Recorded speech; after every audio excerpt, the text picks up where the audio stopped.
Hi all, welcome to Beanie Composter. We're in mid-October and the pineapple salvia is starting to come into flower and is looking absolutely gorgeous. And if you give the leaves a nice rub, you get that lovely pineapple smell. But we're into mid-October and you come out in the mornings and you see a fat rabbi on the ground, I mean a heavy Jew, and everything starts to become damp. And as they said in the Scouts, the motto is be prepared.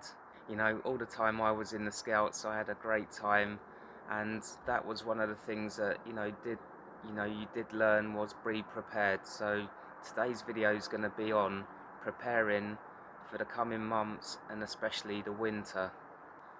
Bloody hell, guys. The missus is going around the garden getting me to pick up all the slugs. They'll be going in the hot bin, unfortunately. So we're mid-October and we're still steaming away nicely. Come and show them the temperature. We're quite full in the hot bin here, and that's probably because I put a bit too much in than I should be. But if you're going by the hot bin guidelines, then even when you're this full, you're still going to be keeping nice and hot and have time to still keep putting stuff in as it keeps decomposing. If your hot bin is running nice and hot, then you want to make sure you do your best to maintain that heat. And there's certain things that I think do help, which I'm going to show you in this video. And every winter I always find there is a small period where it will go cold. So this year we're going to try and maintain this heat all through the whole year. But if you haven't got your hot bin hot, then don't worry, there's no problem. You've still got plenty of stuff in the garden, plenty of waste, so you're gonna get your hot bin hot really quickly. And Gail, that just subscribed, she'd owned her hot bin for 3 years, I think she said, and in all that time she struggled to get it hot. But watching our channel, she's managed to finally get her hot bin hot, so congratulations, Gail. And she did say one of the problems now is she's getting obsessed with the hot bin, and her husband isn't very happy about that. Well, don't worry, Gail, watch the next scene and you're gonna see that your husband's got nothing to worry about.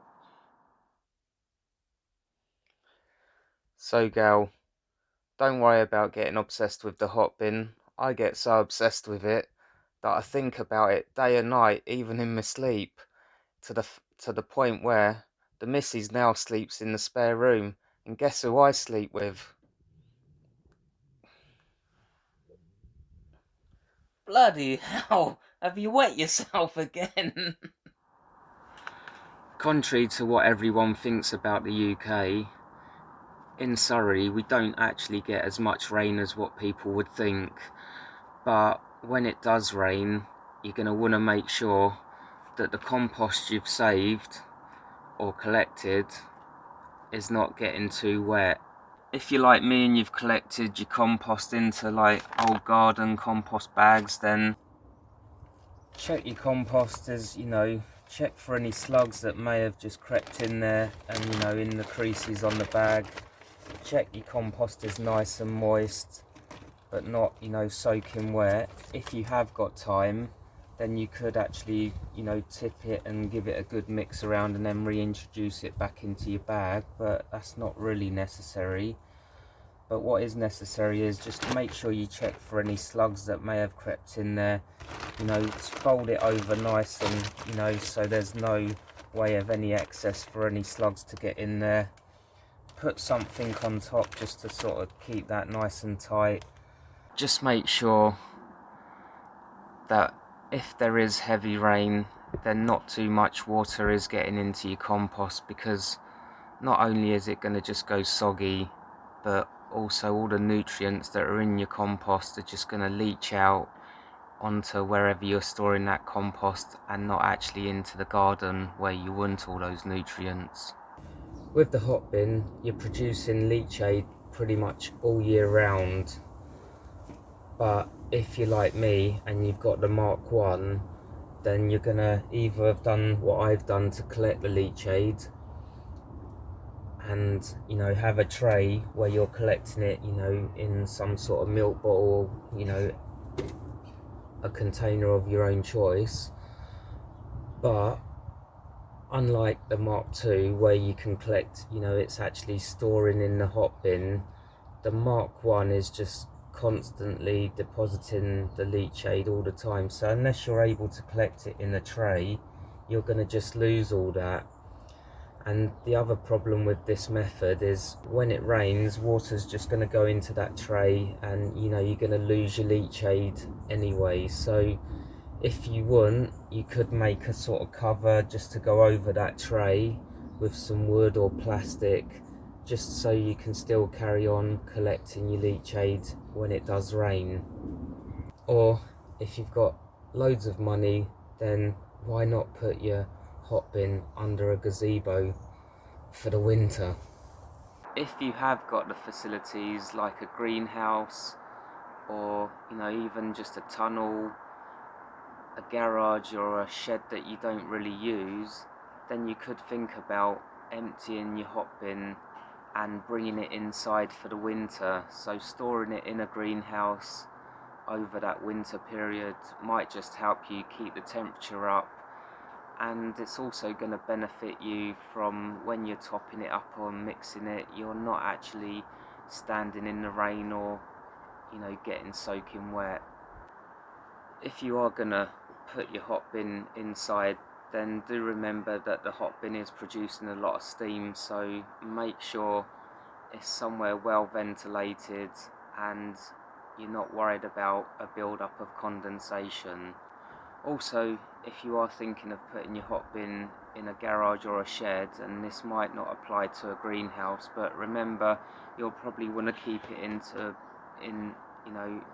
a big tray such as something like this, so your leachate doesn't go all over your shed floor or garage floor. Not everyone in Surrey drives a Chelsea tractor, and if you're like me and you've got an old banger, or as some people used to call it in my old job, a Dagenham dustbin, well, I keep all the shredded paper in my car over the summer months just because it's so easy. I don't lock the car, so it's so easy for me just to go and grab the bag from here. The missus doesn't, you know, give me a you-know-what for storing it indoors. But as we reach in October, look at that window screen. We're starting to get dampness even in the old banger. So whereas when it was like nice and sunny, I could keep the paper in there really nice and dry and quite warm. As we're approaching, you know, late autumn and coming into winter, things like this paper is going to start getting a bit of moisture into it. So things like that is another thing where you want to be prepared. Rather than keeping your paper in your car or in the shed or garage, as it gets a bit colder, you might want to think of bringing it indoors so it keeps nice and dry indoors. But if you're like us, and I never allow the missus to have the heating on, you might want to keep it outside because it'll probably be warmer.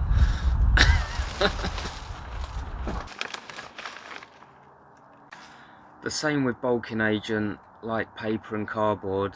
That is going to absorb moisture if it rains or if it's just damp in the air. You're not going to want to bring that indoors because you'll just get an absolute rollicking from the missus or the other half. So what I would suggest with that is, if you can, put it in a sealed container in a shed or a garage or even the greenhouse, then that's going to keep it quite dry. But like me, if you haven't got enough space, then you could always take your bag, and if I show you around the back, we've got a dustbin, an old dustbin that we put it in, and that way I keep all the rain out of it.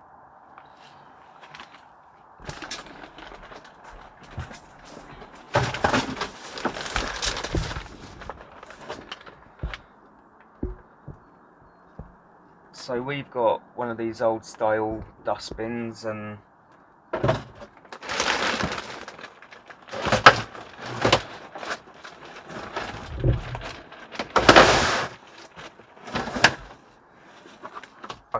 bulking agent in there and keep the lid on nice and tight. Even simple things like try to keep a bucket, you know, somewhere where it's not going to get like this all wet, so when you're mixing your stuff together you're not adding extra moisture that's not necessary into your mix. We're at Dagenham dustbin number 2 now. If you're like us and you are, you know, producing a lot of garden waste, then the Hotbin isn't going to be able to eat that all in one go. So it takes time to get rid of that waste, and if you're as stubborn as me and you want to try and get all that into your Hotbin, then you are going to have to store some of that at some stages. For example, we've still got the apples here that have come off the tree. Some are starting to go a little bit mouldy, but each time I'm putting stuff into the Hotbin, then I'm actually adding a couple of apples. The same with, you know, all these leaves. They're just sitting there waiting to go into the Hotbin, but I'm keeping them nice and dry in the shed, and just each and every other day when I put stuff in the Hotbin I put a handful in. I've still got grass here that's been sitting there for a few weeks, but as I say, I put a handful of that in each time. And if you remember back in the summer we cut the rose, you know, the big climbing rose down, that's still all in here waiting to go in the Hotbin. But this year we've just created so much garden waste that it is difficult to get rid of it all. And have a look in this other dustbin that we've got here. In here we've still got the hedge trimmings from the front garden, which I am using as bulking agent.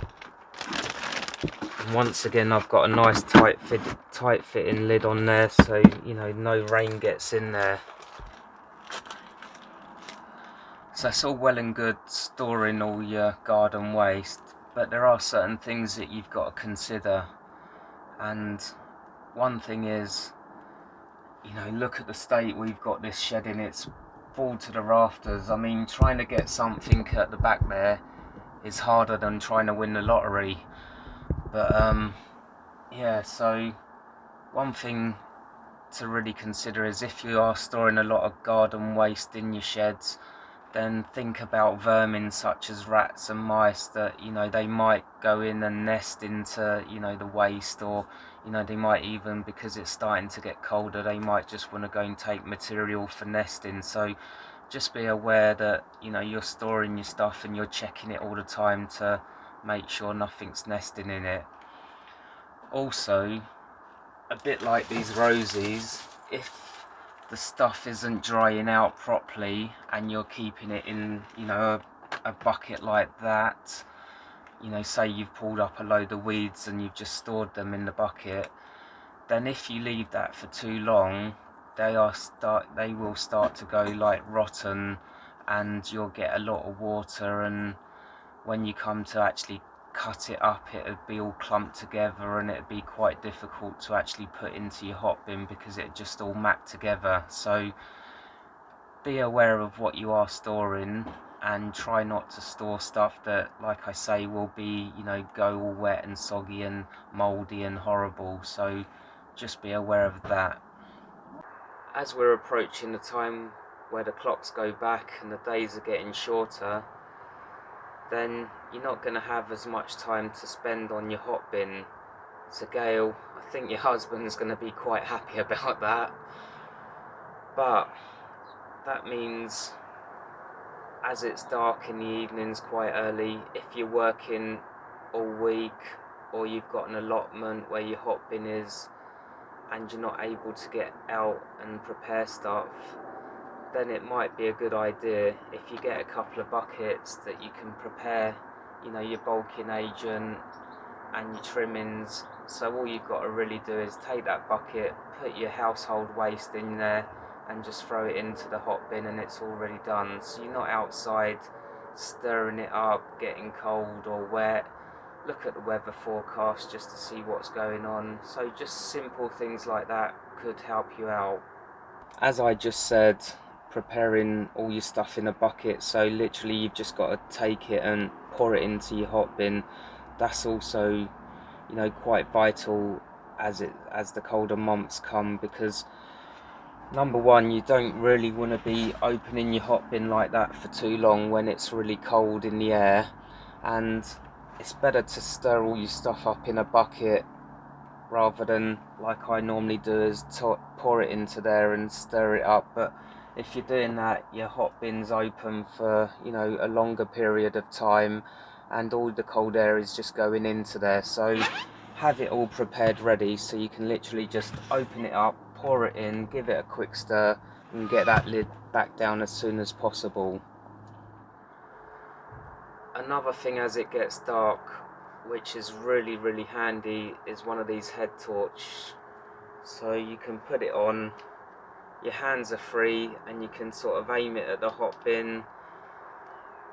And not only that, this one you can turn it off and off with your on and off with your hands, which is really handy. So your hands are free. If they're dirty, which they normally are when you're dealing with the hot bin stuff, this is a really good investment, not just for the hot bin, for any household chores during the winter. So like I say, put your hand there, it comes on and off, it's perfect. Household chores because you don't switch the light on. Okay guys, it's 2:25 in the morning and we're in search for the abominable hot bin. So lights on and it's time to check. Come and see.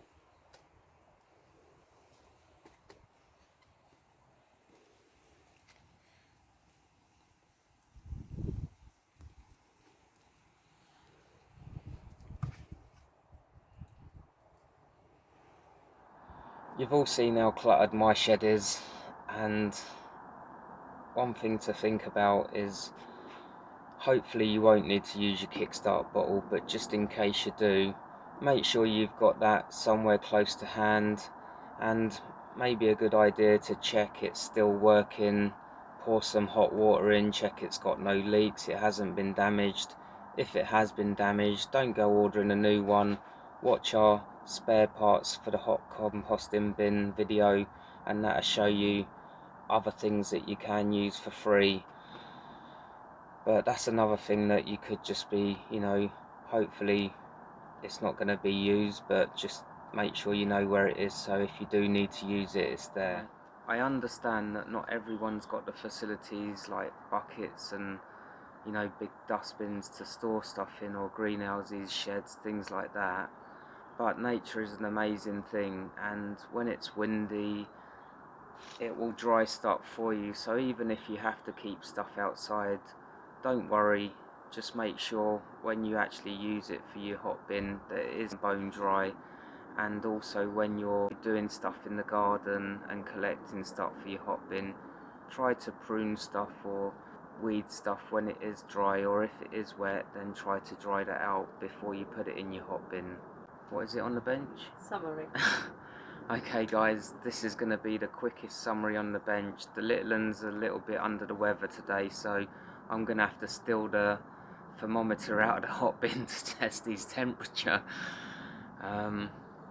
But as that saying goes, fail to prepare, prepare to fail. So just take that on board, that, you know, getting ready for the winter months, then make sure you prepare. It's just common sense stuff really, but as long as you can keep most of your stuff dry and, you know, it doesn't go all damp, then that's going to really aid your hot bin at keeping the temperature hot. So I hope this video has helped you out, and don't worry guys, I know what you're all thinking. I have got a few of these on order, so we can all walk around the house with them, so I don't need to put the lights on anymore. So give us a like, subscribe, and until next time, happy composting and enjoy.